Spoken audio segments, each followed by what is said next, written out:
अस्सलाम वालेकुम, welcome to my channel Weird Way. कैसे हैं दोस्तों आप? उम्मीद है खैरियत से होंगे। हमारी ज़िंदगी में बहुत से वाक़यात ऐसे होते हैं जिन्हें हम भूलना भी चाहें तो भूल नहीं सकते। कुछ अनहोनी हमारी ज़िंदगी में ऐसे नक्श छोड़ जाती हैं जो तमाम ज़िंदगी हमारे लिए एक सवालिया निशान बन जाते हैं। ऐसी ही एक कहानी हमें हमारे एक रिश्तेदार ने भेजी है। वो बताती है कि मेरा नाम मायरा है। ये आज से तकरीबन 1.5 साल पहले की बात है। बारिश वाला मौसम था, धूप नाम को नहीं थी। मौसम ठीक ठाक खूबसूरत था, बादल घने काले थे, बस बारिश होने वाली हो जैसे। मैं और मेरी सहेली यूनिवर्सिटी में एक निस्बतन सुनसान गोशे में हॉस्टल के पास बैठे थे। सामने हमारे ग्राउंड था। इसके साथ हॉस्टल वो भी गैर मुल्कियों का हॉस्टल था जो यूनिवर्सिटी में ज़ेरे तालीम थे। चूँकि गैर मुल्कियों का हॉस्टल था, वहाँ हम देसी लोग कम ही जाते थे। यूं ही बैठे बैठे मैंने अपनी सहेली को कहा, लाओ मैं तुम्हारी तस्वीर लेती हूँ। हम दोनों बराबर बराबर में बैठे थे। मैंने थोड़ा सा पीछे होकर बैठे बैठे ही तस्वीर ली। तस्वीर लेते ही जो पहला लफ्ज़ मेरे मुंह से निकला वो हैरत भरा था कि ये क्या है। मेरे रोंगटे खड़े हो चुके थे। मेरी सहेली हैरान हुई कि क्या हुआ। मैंने कहा, मेरे सामने देखो।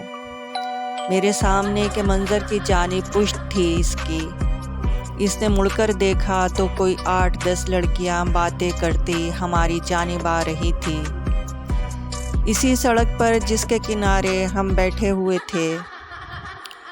मेरी सहेली ना समझने वाले अंदाज में मुझे देखने लगी। मैंने इसको अपना मोबाइल दिखाया जिसमें ताज़ा तरीन अभी जो इसकी तस्वीर मैंने खींची थी दिखाई। इसे तब भी समझ न आया। इसने पूछा कि क्या हुआ। मैंने इसे तस्वीर जूम करके दिखाई जो थोड़ी धुंधलाई हुई थी, मगर वाज़े तौर पर 2 लड़के थे जिनके कंधों पर यूनिवर्सिटी बैग था। वो आपस में बातें करते इन लड़कियों से आगे चलते हुए आ रहे थे। दोनों लड़के आम सी शक्ल के लड़के थे। बैग भी गैर मामूली ना था। पाँव भी सीधे थे, मगर बस वो वहाँ मौजूद नहीं थे जब मैंने ये तस्वीर ली थी। मेरी सहेली ने मुझे झुठलाना चाहा, ये तो आम से लड़के हैं, इधर उधर कहीं हो गए होंगे। मगर आगे ग्राउंड, हॉस्टल, सब का मंजर सामने था। कोई झाड़ियाँ भी ना थी कहीं। वो छुप भी नहीं सकते थे या कहीं छुप के बैठ भी नहीं सकते थे। नीज़ तस्वीर खींचते ही इसे मैंने इसका बैकग्राउंड दिखा दिया था जहाँ से लड़कियाँ आ रही थी। लम्हा भर में इंसानों के लिए यकीनन गायब होना मुश्किल काम है। ये तस्वीर मेरे मोबाइल में थी। मैंने हत्तुल मिक़दार सबको दिखाई। किसी ने माना, किसी ने नहीं माना। हाँ, मेरी मामा को बहुत वहम हुआ। इन्होंने ज़िद करके मेरे मोबाइल से तस्वीर डिलीट करवा दी, मगर मैंने डिलीट करने से पहले इसे गूगल ड्राइव पर चढ़ा दिया कि आइंदा कभी किसी को दिखाऊंगी। मगर मेरे फ़ोल्डर की एक एक तस्वीर मौजूद है, बस वो ही नहीं मिल रही। आखिर वो तस्वीर कहाँ चली गई? अगर वो किसी इंसान की थी तो तस्वीर को होना चाहिए था।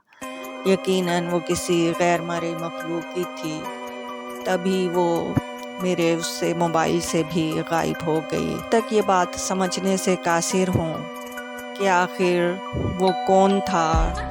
वो 2 लड़के जिन्होंने कांधों पे अपने बैग लिए हुए थे, वो कौन थे? उसके बाद वो मुझे कभी यूनिवर्सिटी में भी नज़र नहीं आए। सिर्फ तस्वीर में ही देखे थे। उस शक्ल के लड़के मैं आज तक तलाश कर रही हूँ कि आखिर वो कौन थे और मुझे यूनिवर्सिटी में क्यों दिखाई नहीं दिए। मेरी मम्मा मुझे बार बार कहती हैं कि तुम इस चीज़ को भूल जाओ, لیکن میں لاکھ بھولنا بھی چاہوں، لیکن جب تنہائی میں بیٹھی ہوتی ہوں تو میرے ذہن میں یہ بات بار بار آتی ہے کہ آخر وہ کون تھے جو میرے کیمرے میں قید ہو گئے اور پھر ان کی تصویر میرے کیمرے سے اچانک غائب بھی ہو گئی۔ تو دوستو، آج کی کہانی آپ کو کیسی لگی؟